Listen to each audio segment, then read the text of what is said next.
Circuit, where we are here for the second event of the season for the Maximum Networks VW Racing Cup, incorporating Goodyear Touring Car Trophy and TCR UK. It was a fantastic start to the season about 5 weeks ago now at Silverstone, and we are now here at a completely different circuit, a very old school circuit here at Castle Combe, but one that should hopefully provide support of the same ultra close racing that we had back then.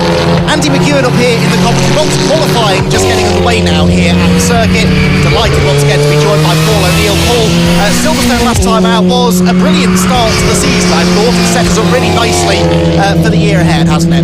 Yeah, it really has. As you just joined us live, Dan Kirby absolutely sideways coming out of Tower Corner, I think that was. So yeah, great to be here. Fantastic circuit. We've waxed lyrical about how fantastic this circuit is, and of course how bumpy it is as well. And it's great to see these fantastic cars out there giving it the big un, mate. It is a real driver's circuit. I mean, it's one of those where you look at a map of it and it looks very simple, just a load of right-handers, a couple of chicanes thrown in. It's not really until you get here and you stand trackside or you walk or drive around the track yourself till you realise just why it is such a challenge. It is, and you know, I've actually only ever raced here once in 21 years of racing cars. As you can see, one of the Kents going through there. Yeah, it's a really difficult, challenging circuit, and you have to have a well set up chassis to take those bumps. And the curbs aren't that big, actually. They're pretty flat, but it's the bumps that set the car off, and the resonance through the dampers. As you can see there, look at that Hyundai as it comes through shot. Max Hart really struggling there. You can see the car looking bumping and bouncing as it tries to change direction under quite a heavy amount of load. So yeah, a fantastic circuit. It's a bit like Thruxton, except you haven't got the runoff. It's pretty savage. Look at that understeer for that. That's really difficult getting that round there, isn't it? Yes, that was Danny Crevet, I think, wasn't it, who was having a bit of an understeery moment in the Hyundai. Hyundai's to the fore, really, at Silverstone, wasn't it? We've got Lewis Kent and Max Hart, both in Hyundai i30Ns, leading the points at the moment, and actually joint points leaders after a win and a second place apiece last time out at Silverstone. They also shared the fastest lap honours, so 48 points each for Lewis and Max, with Dan Kirby, who got himself on the podium in race 2, third in the championship. It, after Silverstone at least, Paul, looks to be developing into the Lewis and Max show. But the good thing about this particular championship, these kind of cars, is that we have this international balance performance that comes in to stop one car having a big advantage. We also have championship success ballast. So I don't expect those two to have it all their own way today. No, I don't either, you know, and I know that these kids are the bravest of the brave, but still, it will bring them back into the clutches of the other drivers. As you can see there's a lot of movement going on. Dan Kirby again having a big slide through there. Welcome back to the championship, Darren Wilson as well in the Astra, so good to see him out there. Jack Constable, great car that is, really good car, and you can see the massive change of direction through the second chicane here at Castle Combe. So really good stuff, and it's good to see again a strong field of cars, and these guys really pushing on now. Don't forget about these Volkswagen Racing Cup cars as well, as we see Jeff Alden coming through in the Golf. But yeah, they're fast enough round in those cars, and you can see a few more. Yeah, here to that one. We saw some good racing from the VW Racing Cup last time at Silverstone, particularly between Ollie Turner and Jack Depper, so expect those two to both be fairly competitive here today. This session then is the 20-minute qualifying session that will set the grid for our first race a little bit later on today. Drivers now starting to get into the groove. They got some temperature into the tyres, starting now to see lap times getting down to roughly what we saw in the 10-minute free practice session earlier on today. Max Hart topped the times in that session with a 1 minute 7.89. As off very wide goes Dan Kirby. Lucky to get away with that, Paul. That is the third time I've seen him absolutely flat out and lose the rear left. Just no temperature in that rear left tyre as he comes over the crest and then turns right, and it really is a struggle for him, isn't it? That was the only time I've seen him go off. He caught the others, but obviously that wasn't one that he was going to catch. Yeah, just a little bit too much understeer perhaps dialed into that car at the moment, so they might be wanting to make some setup changes. That of course was one of the advantages of having that 10-minute free practice session earlier on, but the track conditions have changed since then. It was foggy, it was a little bit chilly. The sun has burnt through that fog now, though. The ambient and therefore track temperature will be climbing and that will no doubt change the way that the cars are handling.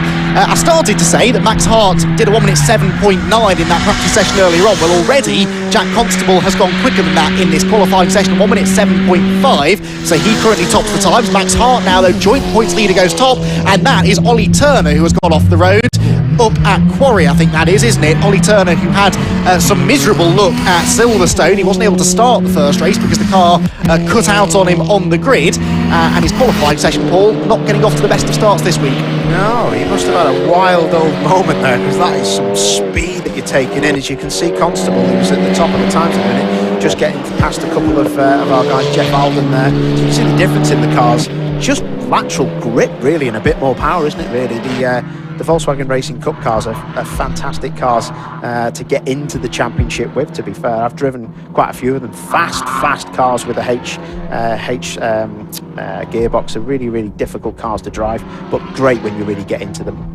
There's Jack Depper then, who is the front runner at the moment in the VW Racing Cup, his Scirocco that went really well at Silverstone, and Jack in good spirits when we spoke to him this morning. Mind you, he always is, isn't he? I've never seen him with a frown on his face, or his father Martin for that matter. Jack heading up there through Avon Rise into Quarry Corner, the most crashed at corner, I think, in British motorsport, isn't it? And it's easy to see why, because you're really barrelling along there through Avon Rise.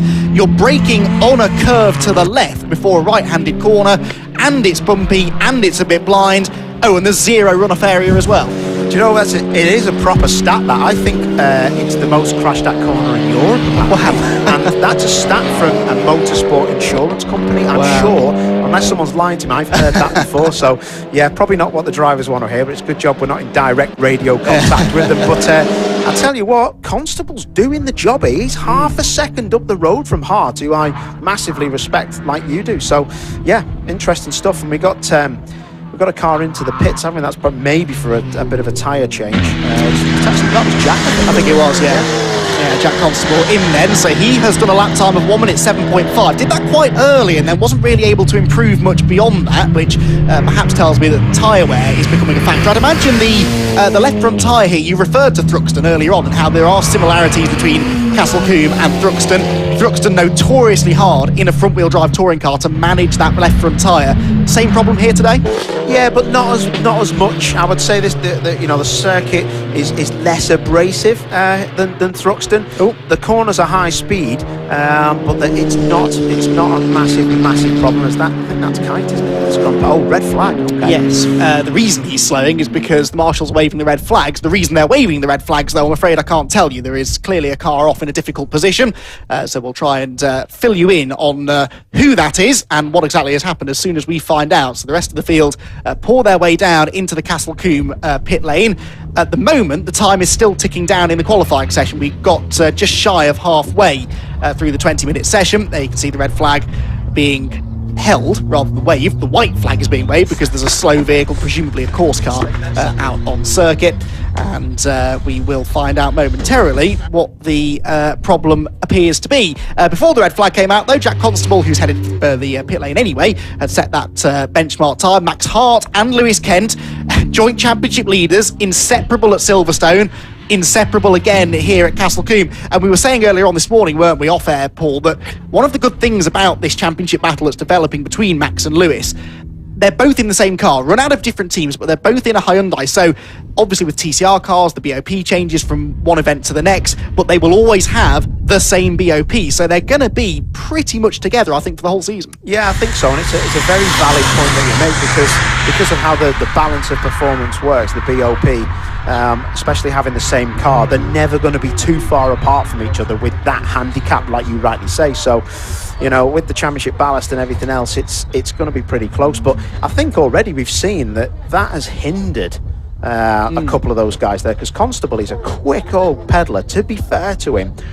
So he's half a second up the road at the minute from Hart and Lewis. So I'm intrigued to see how this is going to go, because it's an interesting part here, because they've only got, well, the clock is actually still ticking, 9 minutes and 20 seconds to go. Clock's ticking. Sometimes it stops with a red flag. So let's see how it goes timing wise. But that's going to be something that Constable's going to love, because unless he's going to fire on a new set of tyres to go again, then his time may be safe.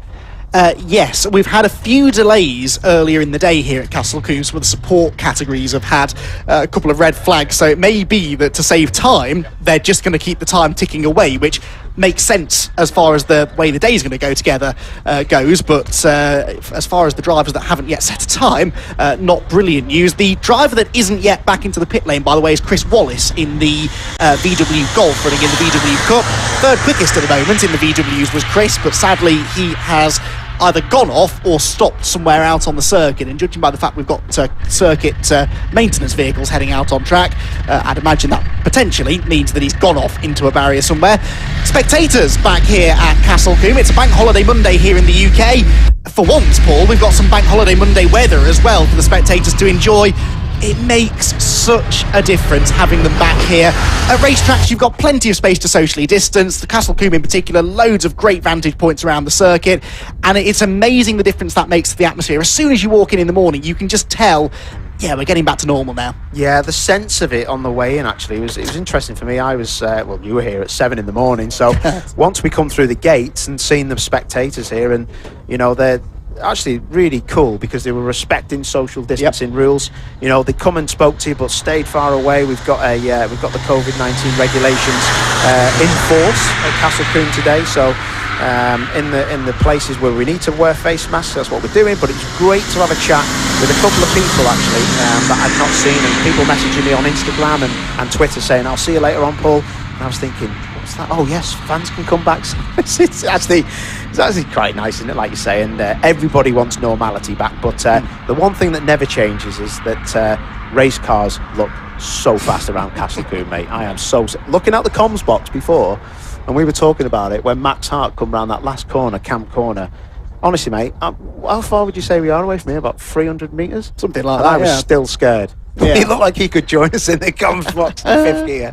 It is, but that's how you get a lap time around here, isn't it? And to some extent at any racetrack, I guess, it just looks more committed here because the cars are moving around so much on the bumps, and there is that lack of runoff area, which, you know, the drivers, on the one hand, complain about because they know if they make a mistake, it's going to bite. But at the same time, it is these old school circuits like Castle Combe, like Alton Park, like the Brands Hatch Grand Prix circuit, Cadwell Park, and other, that the drivers all look forward to coming to because they really genuinely enjoy hustling the car around. I actually went on a track walk with a group of drivers yesterday evening, which hopefully we'll be able to show you a little bit of later on in the day.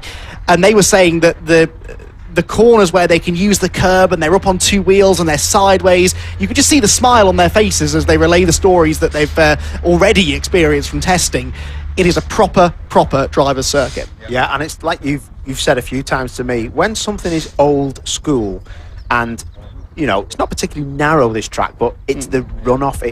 It really catches your attention, you know, when a tyre wall and grass banking and barriers are only, you know, 6-7 foot away from you. That really grabs your attention. And that makes certain drivers brake earlier. It makes certain drivers go real steady. You know, it's just a great place to come. And it does separate people who are maybe more confident than others in what they have underneath them machinery-wise. Yeah, the perfect place to come then if you're relatively experienced at touring car racing, as is the case for quite a few of the drivers out there. Will Powell is one in particular who I spoke to yesterday, had a bit of a nightmare at Silverstone with an electrical gremlin that just wouldn't go away, meant that he didn't get to race at Silverstone, sadly. So this is effectively where he is making his front-wheel drive touring car racing debut. Even Jack Constable, who's on provisional pole at the moment with now only 5 minutes left on the clock according to the timing system, he is in his first season of front-wheel drive racing as well. So I guess it's one thing to go to a place like Silverstone, Paul, and try and learn a completely new craft, but at least there you know that if you get it wrong, you're less likely to be punished. Coming to a circuit like this, which is all about commitment and faith in the car, if you don't know how to react to a front-wheel drive touring car, that can't be easy. No, definitely. You know, it'd just be like, you know, myself who I've driven front-wheel drive cars for years, it'd be like me jumping in here, I don't know, jumping in for 7 or 8 laps at the end of the day and seeing how close I was to the fastest time,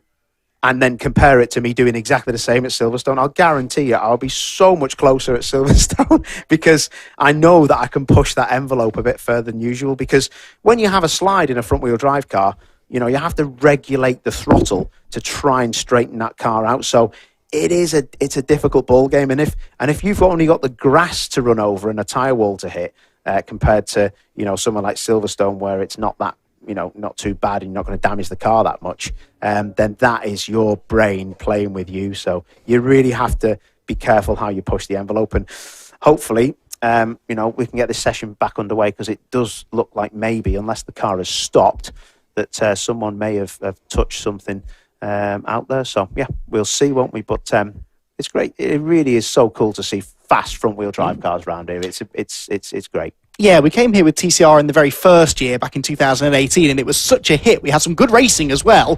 The fans really loved it. They've been crying out for the championship to make a return to Castle Combe. Always such a well-supported circuit as well.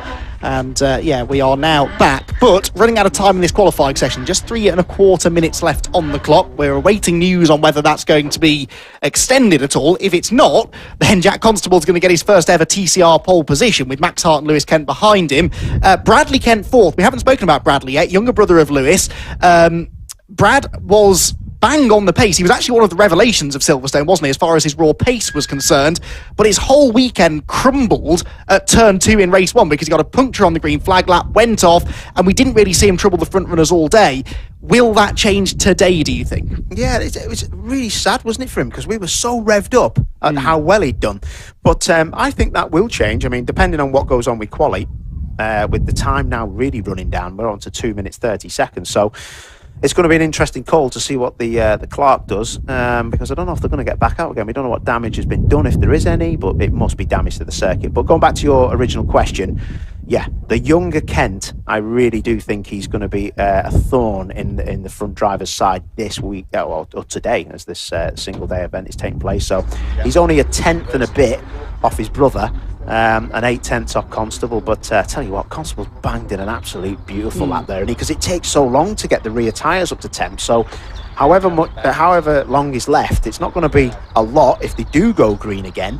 You've seen how badly affected Dan Kirby was by cold rear tyres. Getting the tyres up to temp is difficult. And I'll tell you one thing as well, mate. The track temperature will have changed in the last, I reckon, 5-10 minutes. Bit of wind, but I think the track temp will have gone up as well. So that could play havoc with the balance front to rear of your car. Yes, because you hear someone say that, oh, it's a bit warmer out there now, and to my untrained brain, I think, oh, well, good, more grip. Everyone likes more sun, don't they? But actually, that's not the case. It gets to a certain tipping point where it's now too warm and it starts to get a bit greasy and less grip then, doesn't it? Yeah, exactly. You could energise the tyres too much. They have a specific window that the Goodyear will work in, like any other manufacturer tyre. And you just have to, pick your time and make sure that you don't over-energise the tyre throughout the whole of your lap, and get it over its tipping point, like you say. So, yeah, it's going to be a bit of an interesting one. But, it like I say, it's the delta front to rear. And what I mean by that is how hot the fronts are compared to the rear. Because if you've got too much heat in the fronts, it can pull the front round and the rear loses grip. Or you could have the rears that are too hot compared to the fronts. And then you'll get what's called understeer, where the front axle gives up. You turn the steering wheel, and the car just wants to go straight. So, yeah, and then we've just been redone on the time. So we've got 11 minutes and 33 seconds pointed out by yourself, Andrew. Yes, I do occasionally spot things of interest. So, yes, 11 and a half minutes, and they've frozen the clock there as well. So we will have 11 and a half minutes of qualifying. It's obviously going to take a while for this. We are assuming barrier damage to be repaired. I'm not actually sure. I can see out of the window if I peer off into the distance, Quarry Corner, which is, as we've mentioned, a fairly popular place to have an off. And I can't see any activity there. So it's not Quarry, but there are still another group of corners where he could have gone off. Andy, what do you want to talk about now? Do you want to talk about this guy walking down that looks like the Fonz? We can have a chat about him. If you want to pick some out of the crowd, I'll tell you what. One of the great things about having spectators back is you can do a spot of people watching, can't you? It's always good fun, this. And but what we can see is they've all found their own little spot. They're all sat there with their packed lunches and their fold-out chairs, and they're all keeping their distance. And what about your man here with the purple top on? He looks like he's trying to stare me out. It's not a nightclub, mate. Let's all chill out. He even nodded at you when you said that. He is definitely onto you, isn't he, Paul? Do you think we're on circuit comms as well? We better not be. Surely they're not brave enough to play us out to the whole circuit. Blimey. This is a car. We can talk about cars, Paul. I know a thing or two about them. Probably more about them than I do people, if I'm completely honest. Well, it was a car. It is now something that vaguely resembles a VW Golf. He has gone in hard on that left-hand side, hasn't he? That will not be seeing a race today, I would say. That looked like another car had hit it, or it's hit something very blunt. For that to have such a big impact, I'm glad that wasn't on the driver's side, but the roll cage has stood up well to that. Yeah. That's not nice. That I'm just trying to think where there could be something really on the track that you would catch the end of that might be a problem. That's not what we want to see. But driver obviously out. We'll give you an update on how everything is. Yes, more news on that as and when we get it. But we talk quite a lot here at Castle Combe about these rector-cell barriers that are lining the circuit, which do absorb the impact really well. The trouble is they're not everywhere, so if you pick a spot to go off where you don't have rector cells, then you're going to feel it. So I've just had a gentleman from Castle Combe come and talk to me about what's happened, and it's actually post 7 Marshall point that he's hit. Oh, that would explain the damage, because they're pretty blunt, but they're well covered by tyres. But once you've got into the tyres and hit the hard bit that looks after our marshals, that's what's done the damage. I tell you what, that is a huge impact. That car is a write-off. That's huge. So post 7, I'll have to think about where that's pretty much midway around the circuit, I would say. Probably going towards Bobby's. Yeah, probably about around Bobby's. There is a Marshall's post on the inside of the track there, I think. I remember from my track walk yesterday. What damage has been done there, Paul? I mean, obviously we can see there's a lot of cosmetic damage, but the left front suspension, steering arm, that's going to be wrecked, surely. Yeah, but the underneath of the car, the sills all bent. That car will need to be on a G. You will not see that car today. Absolutely. It looks like it's hit a lamp post, to be fair, on a road car. Actually, I mean, that's not very nice to see that, is it? That damage. Yeah, the green one, 8-8. Of damage. I'm sure the guys will have a proper look at it.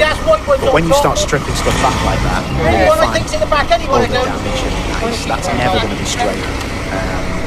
Here racing today, there's no way. If it did get out, it would definitely be tracking out one way or the other. That is a shame, because he was third quickest, as I said, at the moment in the VW field. There are only 5 of the Maximum Networks VW Racing Cup cars out there this weekend, or this week I should say. Not used to covering motorsport on Bank Holiday Mondays. So yes, it's a shame to lose it, but we'll see. We've seen miracle work being done by teams in the past, and I'm sure that the Maximum crew will be diving on that car as soon as they can to try and get it back out on circuit. So that's the bad news. The good news is that we are going to get the session resumed, although I see they've now locked a couple more minutes off the time. We're back down to 9 minutes now. The clock frozen at 9 minutes. We have an awful lot of racing to pack into today, not just the Touring Car Trophy and TCR UK races, but also a whole host of Castle Combe's resident championships. And so that is why we need to try and keep the programme moving as best we can. When we get started, though, the drivers will at least now have a bit of time to get into some flying laps. And Paul, I'd imagine this is one of those circuits where you need a bit of a run-up, don't you? You can't just go out there and bang in a quick lap straight away. I mean, forget about cold tyres. The driver needs to get themselves into that rhythm that they always talk about. It'll take you a couple of laps to get there. Yeah, exactly. And like you rightly say, it's not about, just going out there, seeing if you've got a bit of grip, and then cracking on like you would at Silverstone. You really just can't do that here. You're constantly waiting for the rear tyres, the cold rear tyres, to snap you into some sort of horrific angle, because the more you lean on the tyres as you get into the corners, especially the faster ones here, you start to then get onto the part of the tyre on the outside of the Goodyear that is not up to temperature. And when you've done that, that's when you start feeling the rear of the car slide. And it's not ideal. So yeah, they're going to have to work their ways up to it. There'll be improvements, and I would say that if we do get going on the time we think we're going to get on track, I think you'll find that the last laps will be the ones to have. Interestingly, though, you might have a situation where you've put a heat cycle through the tyre, and it might actually work for you. So a heat cycle through the tyre gets rid of the release agents and things like that. it cools down, and then it goes again, and the tyre just feels a bit more refreshed, giving it a breather, so to speak. So yes, I'm very much looking forward to some proper, flat-out front-wheel drive qualifying laps, mate. Yes, most definitely. I think green flag is back out again now, so the session is resumed, and the cars will be able to head out onto the circuit then. And Jack Constable, who set this provisional pole position time, will now have a bit of a time to defend it now. He's got 4.5 tenths of a second in hand over Max Hart in second place. Lewis Kent third. Fourth place Bradley Kent, fifth Dan Kirby, Bruce Winfield sixth at the moment, Will Powell is seventh, which I think he'll be quite happy with actually, given the lack of seat time that he's had in that car. And then eighth quickest Paul, a new driver to the championship, making his TCR debut, Alex Kite, who is a bit of a local specialist, isn't he? This is his local circuit. He's been racing, and indeed is a former champion in the Castle Combe Saloon Championship. Never driven a TCR car before. He's in one of the, in theory, slower DSG cars as well. And so Alex is going to be an interesting one to watch for here, I think, because yes, he's in a car that perhaps will be hampered by being a DSG car, but he knows the place like the back of his hand. He knows all the little tricks of the trade. He's got his own little reference points for braking and turning in, knows where the worst of the bumps are. Is that more of an advantage here, for example, than if you were, for example, a Silverstone specialist or something? Yeah, exactly. And it's a great way to explain it, that, because you just know what any information you can have on a circuit that is very, very spectacular and quite dangerous and not rewarding if you have a big moment. It is, all that information is definitely worthwhile to have in your locker, because you'll know the quirks of the circuit. Like, you know, it's a bit like Alton Park. You know, that's quite narrow, it's challenging. You know where you really can push it and make up that extra 2 tenths. And you know some little tricks that maybe others don't. And, you know, sometimes people might turn in a bit later to one corner than you do, and you can find the time as long as you do something specialist on the way out as well. So, yeah, I know so many drivers that have kept secrets for years and years and years, and then you get to drive with them, see their data, and you're like, you cheeky little so-and-so. That's what you were doing with throttle positions and things like that. So, yeah. Kite is definitely one to watch. He's a pretty spectacular lad from what I've seen in him. He's actually currently leading the 2021 Castle Combe Saloon Championship, in which he is also racing, I believe, this weekend. Certainly his car is here, so he's getting plenty of track time. And, you know, he's done literally thousands of laps of this circuit.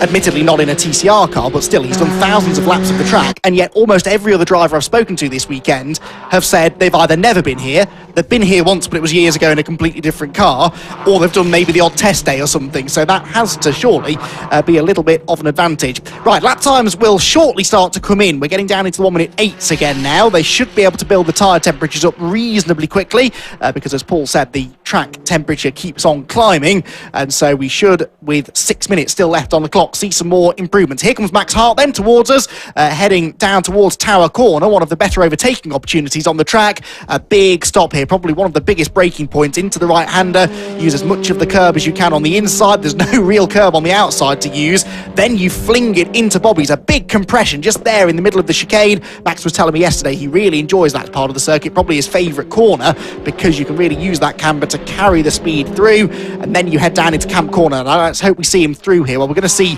Jack Constable possibly behind him, just barreling into the turn, and through the final corner, which is a really full commitment corner. Let's see if we can follow one of these cars through maybe. We've got Bradley Kent and Lewis Kent coming towards us there, the second of the orange and white Hyundais, and they head into that final turn then, fully committed. We are seeing improvements though, and Max Hart, that lap time we followed through the second half of it at least, is good enough for pole position. A 1:07.329, he's less than half a tenth quicker than Jack Constable in second, who also improved. So Paul, they are straight back up to speed. Yep, straight back up to speed. With high-speed corners as well, you will be able to energise that tyre and get it up to temperature a bit quicker than normal places, but I'm still expecting times to tumble, because that temperature change now by about 5 degrees, I reckon, since they last were on track, has really helped them out. You can see like a heat haze. I think temperature-wise, I think it's about 15 degrees Celsius, something like that in the air at the minute, rising to 22 later on this afternoon. So we've got the little stats on from TSL, but I do think it's going to be it's going to be a good thing for the tyres in general, just to get that little bit of confidence that you need. Yeah, absolutely, and we're starting to see that drivers really have found that confidence now. Max Hart's next lap was a slow one because he backed out, I think, to get some clean air. Through the final corner they go there. There's Bradley Kent. Now, Bradley Kent is fourth at the moment. Lewis, his brother, next car through, is third position, and the two of them are separated by just 82 one-thousandths of a second.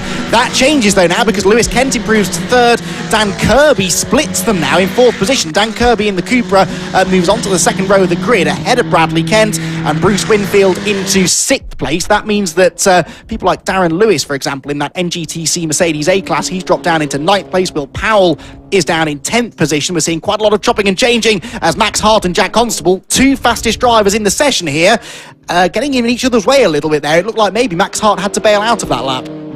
Interesting, that, isn't it? As you say, I don't know whether he's picked up the toe for that time as well, but yeah, that is a very, very good time. I mean, a 7.3 is pretty fast, to be fair. I think now the best of the tyres is probably gone for the front guys, but maybe some of the other guys in the midfield can probably benefit from just pushing on a little bit harder. Yeah, Dan Kirby then, who I just mentioned, had jumped into fourth position. Remember, he is third in the championship, had a solid weekend at Silverstone. He benefited quite a lot from the reversed grid for race 2, managed to get himself a third place, but he had podium potential on raw speed all weekend. So good to see Dan qualifying well, and now he jumps into third ahead of the joint points leader, Lewis Kent. So Dan Kirby is absolutely flying. He's only 3.5 tenths off pole position. That is a pretty stellar lap. These Cupras definitely seem a little closer to the pace this week, don't they? Yeah, they do, don't they? It's obviously with the balanced performance helps a little bit, but that's a cracking effort, that is. And yeah, I mean, Constable, it'd be nice for him to be on pole, wouldn't it? But time is definitely running out for him now. But yeah, might have another chance. These tyres are pretty good, as you can see the Hyundai there of Hart just running a touch wide, which is easy to do. And like you were saying before, the car getting flung through that bobby chicane, that's a proper Larry effort through there, that is. Yeah, it really is, isn't it? The cars really move around and they're using plenty of curb as well. So there is Jack Constable then. He is second fastest. He needs to find just over 4/100ths of a second to get that pole position back from Max Hart. Hart did not improve on that previous lap. What about Constable? No, same for him. They're both almost identical in pace though, lap for lap. They're matching each other. So it's shaping up to be an entertaining pair of races between those two, if nothing else. The real question mark here then, I guess, is over the Kent brothers, because they seem to be struggling a bit more to cope with this championship ballast, don't they, and the BOP changes, than Max Hart. And we made the point that the Kents are run out of a family-run team, Max Hart run out of a different team. Do you think that maybe Max's team have just managed to wrap their head around that BOP change a little bit better?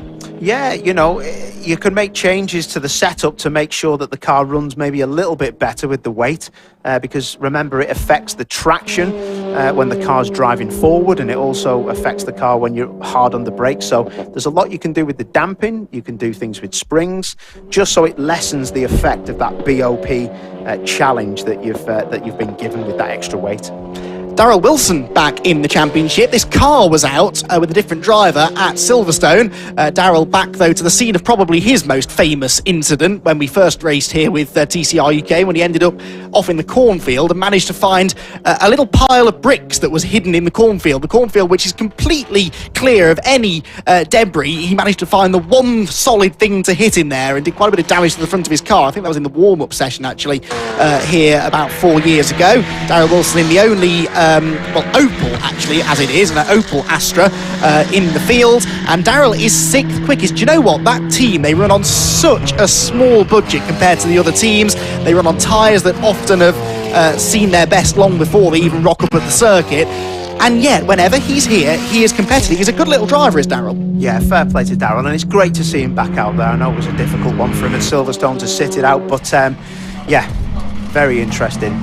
So that should be checkered flag out. Bradley Kent's already in. Yeah, Bradley's bailed from that lap a little bit early, hasn't he? I missed that, the checkered flag coming out. So the session is over. Of course, if you're still on a lap, you can complete it. So we've still got some cars out there, but we've seen fewer and fewer improvements coming in over the last few minutes. So Max Hart's pole position looks as though it's reasonably safe. Yes, because Jack Constable's just crossed the start-finish line and did not improve, nor did Max Hart. So Max Hart then is going to take the pole position here, it would seem, for round number 3 of the Maximum Networks VW Racing Cup, incorporating the Goodyear Touring Car Trophy and TCR UK.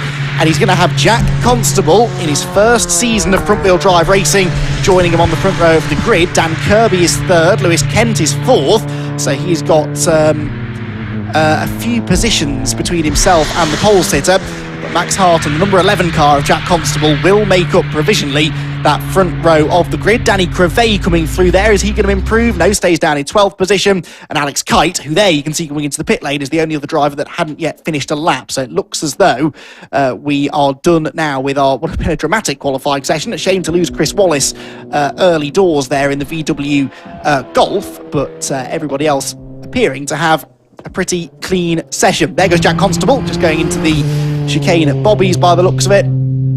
As up at Quarry, the fans watch on after an entertaining qualifying session which will set the grid for our first race of the day, round number 3 of the championship. We are due to be getting that race underway just after 2 o'clock, hopefully, anyway, barring any further delays later on in the day. Back with you on air at about 1:45, so make sure you don't miss that. It's going to be a fantastic pair of races as we move now into the middle portion of the season and we start to really see how this championship battle is going to develop. At the moment, it's advantage Max Hart as far as the joint championship leaders are concerned, Lewis Kent and Max Hart. But from what we're seeing through that qualifying session, there is the potential for other drivers to possibly get themselves in amongst them. Certainly Jack Constable, Dan Kirby have. Bradley Kent is 5th. He'll be perhaps a little disappointed about that. He's out-qualified his brother Lewis last time at Silverstone. He's about 2/10 or so slower than him this time, and only 11 1/1000ths of a second quicker is Bradley Kent than Darrell Wilson in 6th. Bruce Winfield is 7th. Alex Kite came home in 8th. Will Butler 9th.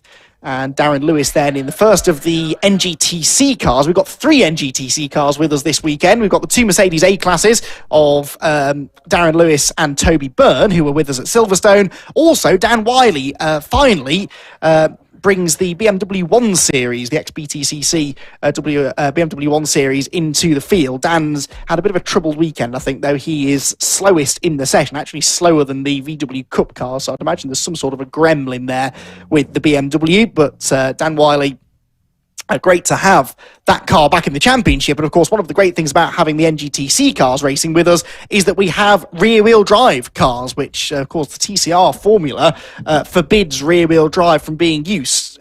So the introduction there of the NGTC cars into this touring car trophy has allowed for a bit more variety in that respect.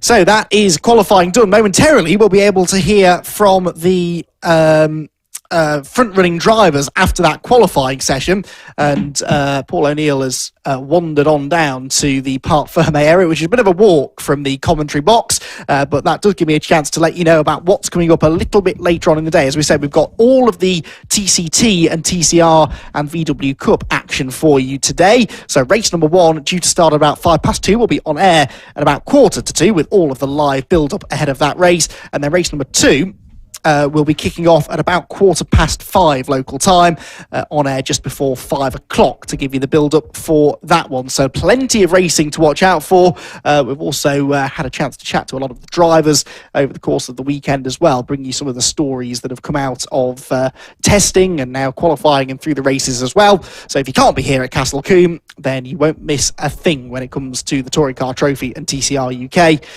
We will keep you abreast of all of the updates as we move through the day, I should say.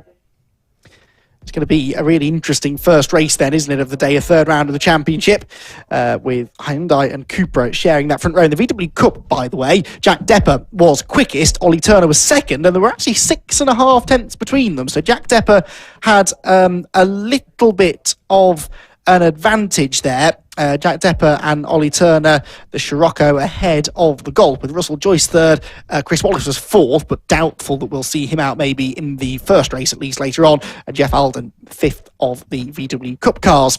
Right then, out in the sunshine, he's got the right place to be, hasn't he, really, is Paul O'Neill. So let's head out there and see what he's getting up to.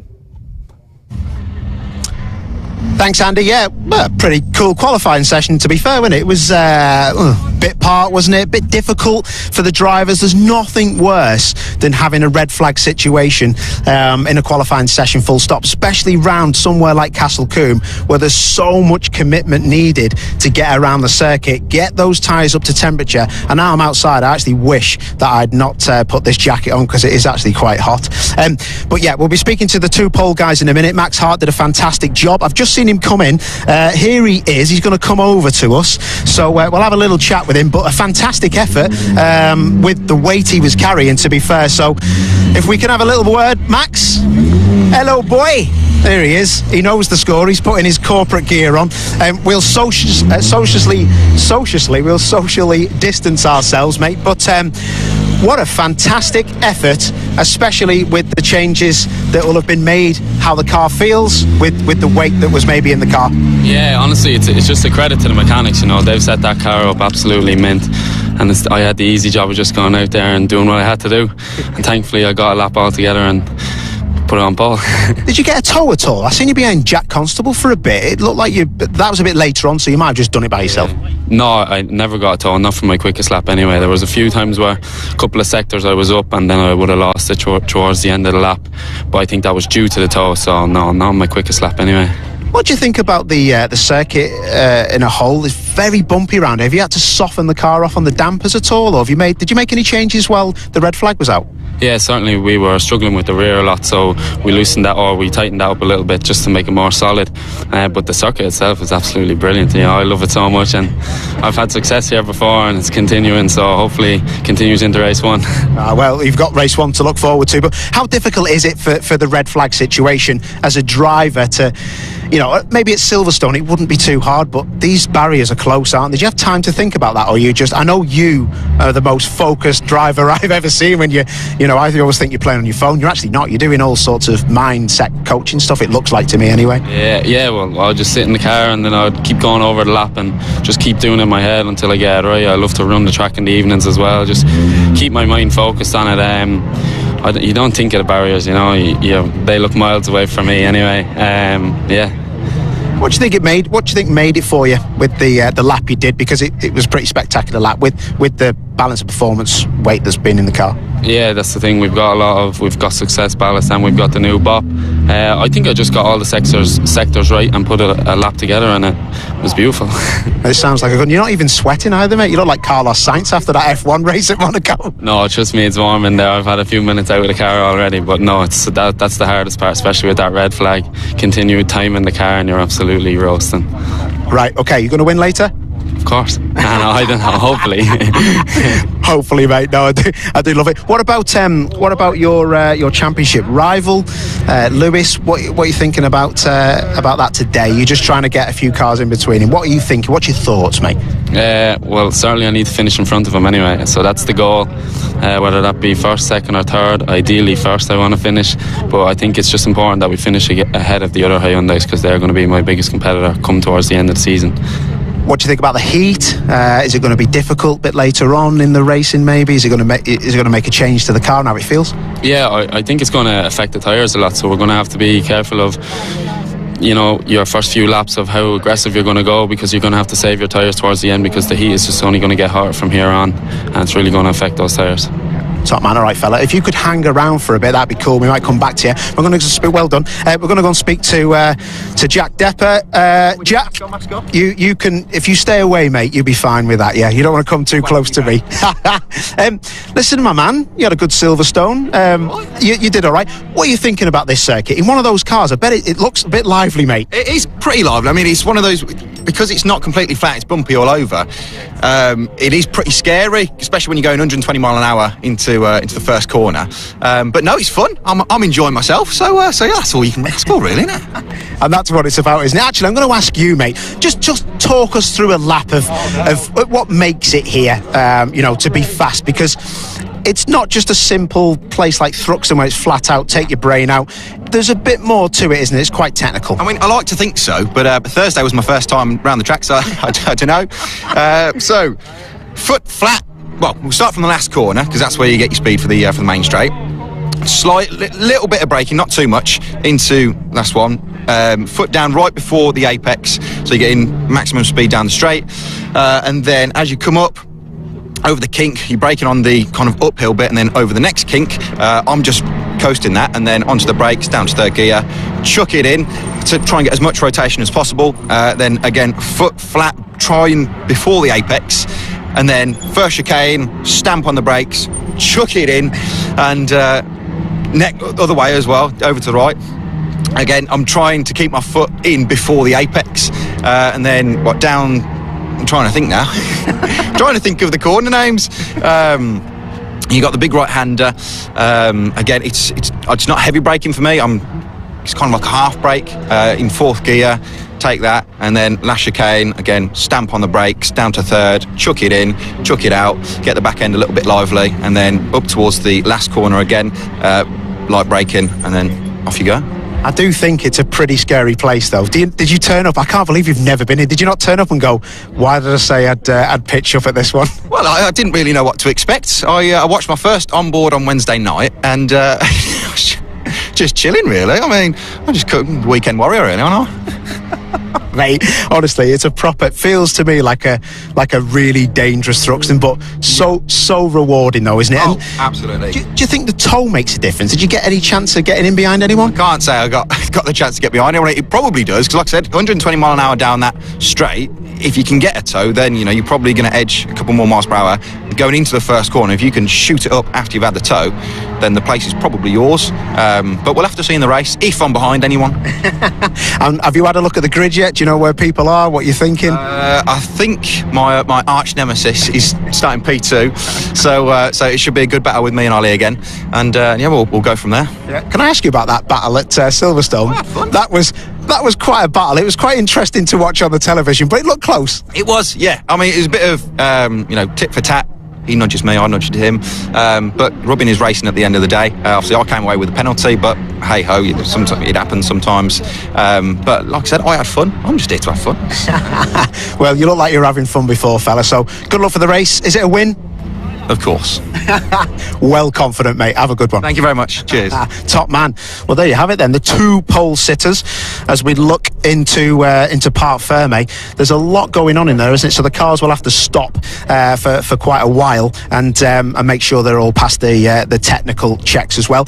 Joined like magic is Andy McEwen, our lead commentator. Andy, what did you make of that, and why has it took you so long to run here?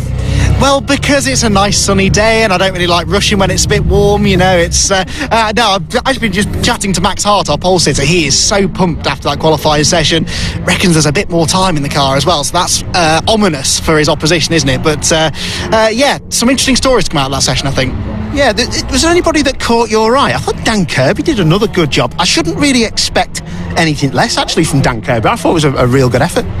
I was a bit concerned when we had that red flag and he was down in about 6th or 7th place. I was starting to think, maybe he's not quite able to translate the Silverstone pace, which he had, to here at Castle Combe. But then he went straight out there on the restart, banged in a time for 4th, then 3rd. He was troubling 2nd place as well. So, and Dan's a good racer as well. So I think he's going to be up there all day. Yeah, I think so as well. And what do we make of the damage on the car? It's not great, is it? That car took a big hit, didn't it? Big hit. It really did. I mean, I was just chatting to someone actually. It hit a Marshall's post. Marshalls are all fine, by the way. Driver is absolutely fine. But it was a big hit into tyre wall, just one row of tyres and then Armco barrier behind. So it's going to do a lot of damage to the car. I'd be surprised if we see it again later on today, which is such a shame because Chris was actually pretty competitive in the first part of the session before he went off. Yeah, and I think the racing overall could be quite interesting because of the change in temperatures from qualifying. And I know they tested here on Thursday, I believe, so I'm not too sure what the weather was like then, but any big changes in track temperature, is going to be interesting. Max had already made changes within qualifying, so there might be some changes there, mightn't there? Yeah, and I think you'll feel it more here, I would imagine. You can probably tell me more, but I'd imagine you can feel it more here than at a Silverstone because you are so reliant on the car doing what you want it to do. When you commit to a corner like Camp Corner and there's these big bumps in the middle of it, if your car isn't absolutely in the sweet spot, it's going to hurt your lap time because you just don't have the confidence to really commit to those corners. So it's going to give the teams a bit of a headache. It's only going to get hotter now as we move into race number 1. It's going to be pretty much at the hottest point of the day. Not only does it affect the way the car feels, but also you have to try and tweak the car with tyre management in mind, because you can't go for a super aggressive setup when you know you've got to last through 20 odd minutes and you've got to keep those tyres on the car. And that's a good point, and you actually knows more than me. Anyway, right, we're going to be our first round actually will be live back on air around 1:45, I believe, so make sure you join the stream, get involved. This is going to be a real classic weekend of racing here at Castle Combe. We'll see you later on. I just need one of you guys.